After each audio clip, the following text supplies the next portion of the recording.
여러분 안녕하십니까? 새 정부가 조금 전 5년간 경제정책의 틀이 될 경제 성장 전략을 발표했습니다. 잠재 성장률 3%를 달성하고 인구 위기에 대응하며 공정한 경제를 만들겠다는 구상인데 오늘 뉴스에서 자세히 짚어보겠습니다. 먼저 일반 소비자들, 특히 아이 키우는 집이나 청년들의 피부에 와닿는 변화들부터 보겠습니다. 아동수당을 더 오랫동안 지급하고 청년 월세 지원도 이어나가겠다는 계획이 골자인데 먼저 지용배 기자의 보도입니다. 아이를 키우면서 제일 힘든 건 돈과 돌봄 문제입니다. 다자녀 가정이다 보니까 사교육비가 많이 들어가는 편이라서 초등학생 아이는 또 예체능 쪽으로 많이 좀 배워둬야 하니까. 맞벌이일 때 아기를 돌볼 수 있는 환경이 그리고 또 거기에 대해 들어가는 비용들이 있잖아요. 정부는 이런 부담을 줄여주겠다고 밝혔습니다. 지금은 만으로 7살까지만 주던 아동수당을 내년부턴 매년 1살씩 늘려서 결국 12살까지 받게 됩니다. 본인 부담을 덜어주는 아이돌봄 서비스 대상도 확대됩니다. 저소득 청년 월세 지원은 원래 2년 한시였지만 앞으로는 기한 없이 계속됩니다. 그 월세는 기본적으로 도입할 때에 그 2년간 한시 사업으로 이거를 이제 계속적인 사업으로 전환을 해서 대학생에게만 제공되던 1,000원 아침밥은 산업단지 근로자도 이용할 수 있습니다. 소상공인도 다방면으로 지원하는데 대환대출 한도를 1,000만 원에서 5천만 원으로 늘리고 노란우산 공제 납입 한도는 내년 상반기까지 연간 1,800만 원으로 확대합니다. 아동수당은 좀 필요했던 부분들을 좀 하는 거라고 생각이 되고 재정을 어떻게 효과적으로 조달할 수 있냐가 좀 숙제인 것 같은데 구체적인 예산은 다음 주 발표되는데 아동수당만 해도 13조 원 넘게 들어갈 걸로 보입니다. SBS 비즈 지웅배입니다. 정부는 이번 발표와 함께 올해 경제 성장률을 0.9%로 제시해 0%대 성장 전망을 공식화했습니다. 이런 저성장 기조를 깨고 잠재 성장률 3%를 달성할 카드로는 최근에 여러 차례 강조했던 인공지능을 꺼내들었습니다. 전 세계 경쟁이 극도로 치열한 인공지능 영역에서 어떤 방식으로 무슨 성과를 내겠다는 건지 구체적인 청사진을 정윤형 기자가 정리했습니다. 로봇의 손이 사람처럼 움직입니다. 국내의 한 회사가 내놓은 휴머노이드입니다. 조선소 용접, 반도체 공정, 사람 대신 정밀한 일을 맡을 수 있습니다. 정부가 노린 건 우리가 앞서 있는 이런 피지컬 AI입니다. 자동차, 선박, 반도체, 가전 등 7개 주력 산업에 AI를 얹어 새 성장 동력을 만들겠다는 계획입니다. 구체적인 초혁신 핵심 아이템을 목표로 설정해 고성과 분야에 과감하게 투자하는 선택과 집중에 방점을 두었습니다. 재정부터 규제 완화까지 쓸 수 있는 모든 수단을 총동원해 단 몇 개의 성공 아이템이라도 만들겠다는 겁니다. AI만큼은 돈이 없어서 못했다는 말은 안 나오게 하겠다고 정부는 못 박았습니다. 지난 정부 때 삭감했던 R&D에도 역사상 최대 규모인 35조 3천억 원을 쏟아붓기로 했습니다. 과학기술 분야에 대한 투자와 관심을 얼만큼 가느냐에 따라서 국가의 미래가 결정되는 것 같습니다. 또 민간이 참여하는 100조 원 규모 펀드를 조성해 미래 산업의 판을 키웁니다. AI를 국민 누구나 배우게 하고 인재는 전 세계에서 불러오겠다는 구상입니다. 기업들이 가장 큰 걸림돌로 지목한 규제는 아이템 단위로 필요하면 최대한 푼다는 방침입니다. 데이터는 민간과 함께 통합 클러스터를 구축하고 원본 처리까지 허용하는 특례를 추진합니다.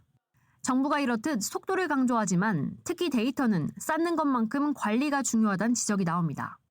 국가를 대표하는 모델을 어떻게든 성공을 시켰는데 잘못된 데이터로 학습을 했다고 하면 그 모델은 폐기를 해야 돼요. 데이터가 처음에 생성돼서 병영이 되고 폐기되고 업데이트라고 하는 데이터의 전주기를 관리할 수 있는 시스템이 필요해요. 데이터 개방과 함께 개인정보 보호 등 안전장치도 초기부터 갖춰야 한다는 지적입니다. 정부는 올해 성장률 0%대, 내년 1.8%를 전망했습니다. 대신 잠재 성장률 3%를 내걸었습니다.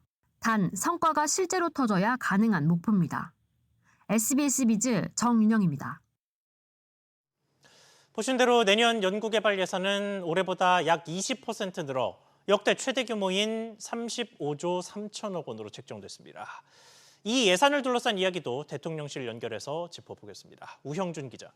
네, 대통령실입니다. 네, 아무래도 지난 정부 때 R&D 예산이 삭감됐다 보니까 이번에 유독 더 크게 늘어난 것 같습니다.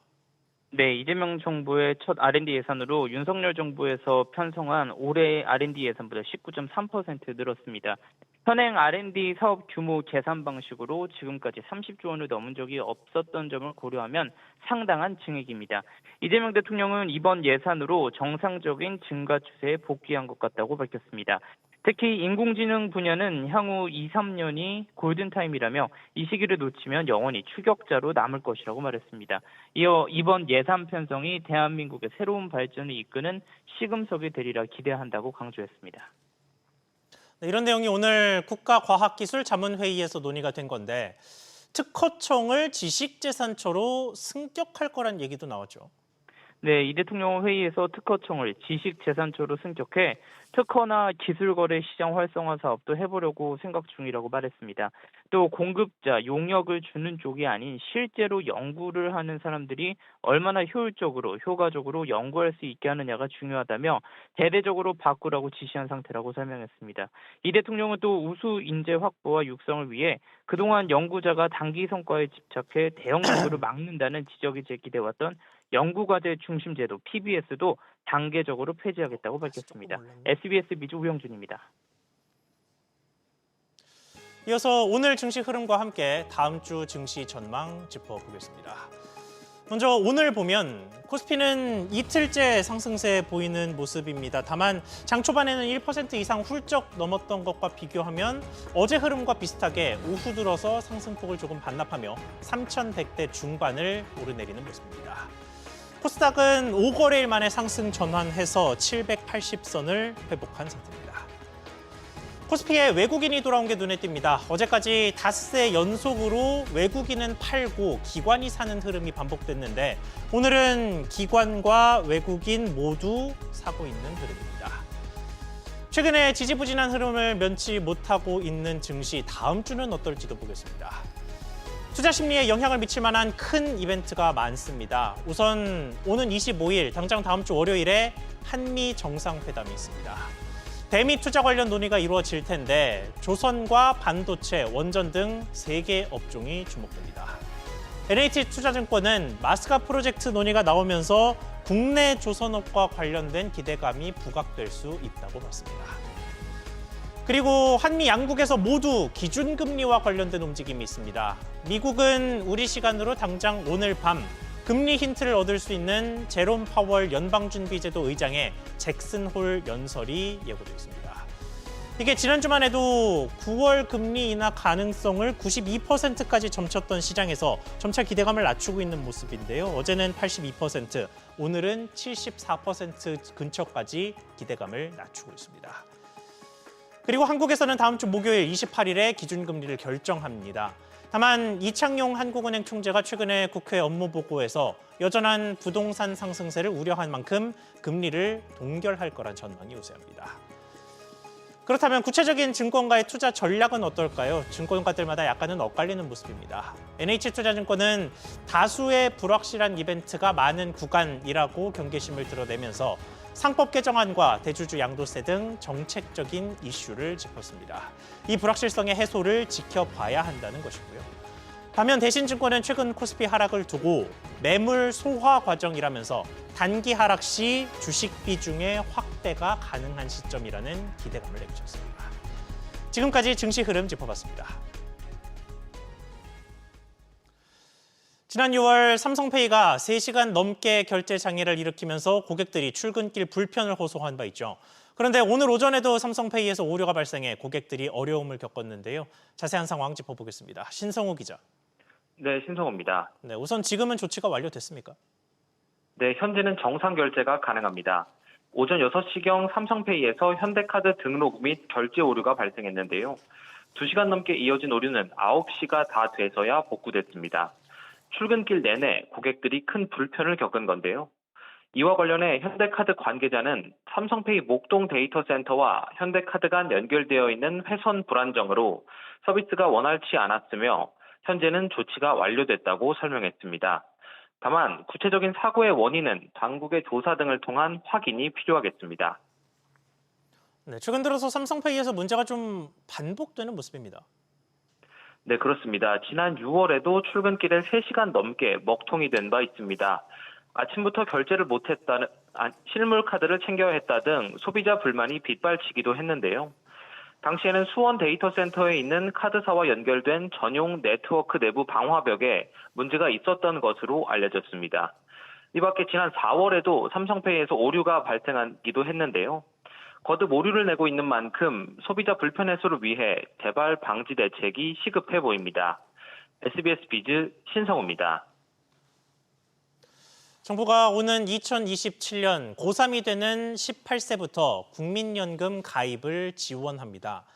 국민연금은 많이 내는 것만큼이나 오래 내는 게 미래 연금액에 큰 영향을 주는데 자세히 짚어보겠습니다. 이정민 기자, 구체적인 지원의 내용 먼저 전해주시죠.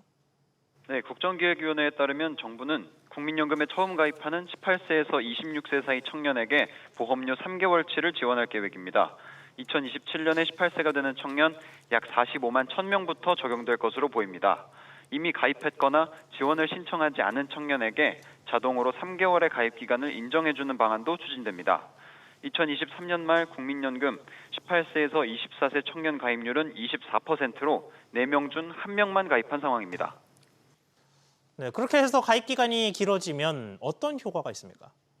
네, 소득이 없더라도 우선 가입이 되고 이후 실제 소득이 생기는 시점까지의 보험료를 나중에 소급 납부하게 되면 낸 보험료에 비해 연금을 더 많이 받게 됩니다. 기존에는 개개인이 임의 가입 보험료를 한 달치만 낸 뒤 추후 납부를 통해 가입 기간을 늘리는 이른바 연금 재테크를 해왔는데요. 임의 가입 보험료는 전체 지역 가입자의 중위수 소득을 기준으로 책정되는데 현재 최소 월 9만 원 수준입니다. 이 보험료를 10년 내면 연금을 월 20만 원씩 추가로 받을 수 있습니다. 같은 금액을 부어도 가입 기간이 길면 수급액이 더 늘어납니다. 9만 원씩 20년 납입하면 월 41만 원의 연금을 받을 수 있어 18만 원을 10년간 납입하고 월 25만 원을 받는 것보다 유리합니다. SBS 비즈 이정민입니다. 다음 달 1일부터 예금 보호 한도가 1억 원으로 높아집니다. 한 금융사에 계좌가 여러 개 있으면 모든 원금과 이자를 합쳐서 1억 원까지 보호되는데요. 만약에 여러 계좌를 다 합쳤을 때 1억 원을 넘는다면 어떻게 될까요? 어떤 우선순위가 있는지 취재기자 연결해서 알아보겠습니다. 이한승 기자, 우선 원금과 이자가 있겠죠. 뭐가 먼저 보호됩니까? 네, 일단 원금이 먼저입니다. 만약 한 금융사에 3개의 예금 계좌가 있고 각각 3천만 원, 4천만 원, 5천만 원의 원금이 들어있다고 해보겠습니다. 총 원금 1억 2천만 원과 각각의 이자에서 1억 원까지만 보호가 되죠. 이때 원금이 이자보다 우선시 되는데요. 이 경우 원금 합계가 1억 원이 넘기 때문에 이자는 보호 대상에서 빠지게 됩니다. 네, 그러면 원금 중에서도 우선순위가 나뉘겠죠? 네, 맞습니다. 만약 예금을 담보로 한 대출, 즉 예금담보대출이 있다면 대출에 잡혀있는 예금부터 먼저 보호받게 됩니다. 앞서 말씀드린 사례에서 3천만 원 예금을 담보로 대출을 받았다면 액수가 적든 많든 3천만 원 예금이 먼저 보호되는 시기입니다. 예금 보호는 금융사가 영업정지나 파산 등으로 예금을 돌려주지 못할 때 작동되는데요. 금융사가 파산해도 대출 상환 의무는 남아있기 때문에 대출이 있는 예금을 돌려받지 못할 경우 대출 상환에 문제가 될 수 있습니다. 이에 담보로 잡혀있는 예금부터 최우선으로 보호한다는 게 예금보험공사의 설명입니다. 또 비과세 예금이 일반 과세 예금보다 먼저 보호되는데요. 예금자 입장에서 실수령액률이 높은 것부터 보호한다는 원칙 때문입니다. 즉 세금을 덜 떼는 예금인 비과세 예금부터 보호가 됩니다. SBS 비즈 이한승입니다. 대표적인 정책 서민 대출인 햇살론 15는 지난해 보증을 서주는 공공기관이 바뀌면서 잠시 공백이 있었습니다. 그런데 SC제일은행이 이 틈을 타서 햇살론의 취급을 슬쩍 그만둔 것으로 뒤늦게 드러났습니다. 금융의 사회적 역할을 강조하는 현 정부 기조와 반대로 서민금융을 외면했다는 비판을 피하기 어려운 대목인데 자세히 짚어보겠습니다. 최나리 기자. 네, 최나리입니다. 네, 일단 중단된 상황 자세히 전해주시죠. 네, 외국계 은행 중 유일하게 국내에서 소매 금융을 하는 SC제일은행만 해살론 1호 취급을 여전히 중단한 상태입니다. 해살론 1호는 대부업, 불법 사금융 등 고금리 대출로 내몰린 최저 신용자가 최소 기준만 충족하면 15곳 취급은행에서 대출을 받을 수 있는 정책금융 상품인데요. 지난해 해살론 1호 대의 변제액이 급격히 증가하면서 서민금융진흥원으로 보증기관이 바뀐 바 있습니다. 당시 약 한 달간의 공백기가 발생했는데 1년여가 지난 현재는 취급은행들이 대부분 재개했습니다. 공백기 전후 취급은행은 그대로 15곳인데요. 다만 최근에 인터넷 전문은행 K뱅크가 새로 합류했고 SC제일은행은 빠졌습니다. 네, 그런데 이게 벌써 지난해 일이었다는 건데 아직까지 중단돼 있는 상태에 대해서 은행 측은 뭐라고 설명합니까? 네, SC제일은행 관계자는 보증기관 변경에 따라 안정적인 시스템 구축의 필요성으로 중지됐다면서도 상품 재개 일정은 확정되지 않았다고 밝혔습니다. 은행연합회 자료에 따르면 외국계인 SC제일은행의 사회책임금융 규모는 지난해 기준 약 770억 원으로 상대적으로 낮은 수준에 머물러 있습니다. 반면 올 초 2천억 원이 넘는 작년 순이익의 70% 이상을 배당해 국부 유찰 비판이 이어져 왔고요. 가계대출은 고신용자 영업에 집중돼 있습니다. 해살론 1호 취급 여부는 내부 경영 판단에 따라 결정될 수 있는 부분이지만 다른 은행의 취급 재개 속도에 비춰볼 때 재개 의지가 부족하다는 지적이 불가피해 보입니다. SBS 비즈 최나리입니다. 지난달 우리금융과의 자회사 편입 절차를 마친 동양생명이 서울 사옥 등을 비롯해 10개 부동산에 매각에 나섰습니다. 그룹 차원에서 효율화 전략에 나선 것으로 보이는데 자세한 내용 들어보겠습니다. 이정민 기자. 네, 이정민입니다. 네, 매각 대상이 어떻게 됩니까? 네, 업계에 따르면 동양생명은 전국 10개 부동산 매각을 위해 부동산 자문사들에게 입찰에 대한 요청서를 발송했는데요. 매각 대상으로 수도권에서는 서울 창신동 종로지점, 경기 성남 세분당지점, 고양 일산지점을 비롯해 지난 1991년 문을 연 고양 인재개발원 등이 올랐습니다. 동양생명은 이번 부동산 매각이 재무건전성 제고의 일환으로 진행되는 것이라고 밝혔는데요. 추후 제안서를 취합해 주관사를 선정한 뒤 본격적인 매각 절차에 돌입할 예정입니다. 네, 그러니까 우리금융에 인수된 이후에 자산 효율화가 시작되는 모습입니다. 그렇습니다. 우리금융은 지난달 1일 동양생명을 인수한 직후 CFO 직속 재무진단 TF를 출범시키고 동양생명의 자산과 부채를 점검하고 있는데요. 동양생명의 실적이 올해 들어 특히 악화된 상황에서 부동산 매각을 자본 효율화 전략의 첫 타깃으로 정한 것으로 보입니다. 올 상반기 동양생명의 순이익은 868억 원으로 지난해와 비교해 47.1% 감소했습니다. 같은 시기 보험 수익은 지난해와 비교해 절반으로 투자 수익도 절반이 넘는 57.3% 줄었는데요. 이렇게 보험 사업 수익과 자산 운용 모두 부진을 겪는 상황에서 최근 금감원은 동양생명에 신용정보법 위반으로 1,400억 원의 과징금을 부과했습니다. 금융위가 이를 확정하면 상반기 당기순이익의 약 2배에 달하는 금액을 벌금으로 내야 하는 상황이라 타격이 불가피해 보입니다. SBS 비즈 이정민입니다. 구윤철 경제부총리 겸 기획재정부 장관이 공공기관의 경영평가에 안전 관련 비중을 크게 늘리겠다고 예고했습니다. 구 부총리는 산업안전 관련 공공기관 긴급간담회를 열고 태안화력발전소 사고와 무궁화호 열차 사고 등을 언급하며 안전 경영에 소홀한 기관과 기관장은 경영평가에서 확실한 불이익을 받도록 하겠다고 밝혔습니다. 정부는 간담회 논의 내용을 바탕으로 구체적인 방안을 마련할 계획입니다.